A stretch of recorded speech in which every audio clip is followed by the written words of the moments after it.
demokratske akcije. U jedinstvu je snaga.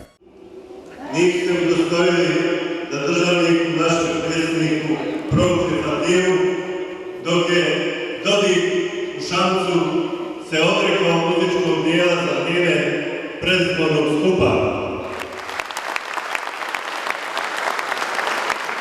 Kada je u pitanju kandidat za člana predsjedništva Bosne i Hercegovine, taj kandidat najviše govori o neozbiljnosti i bahatosti SDP-a.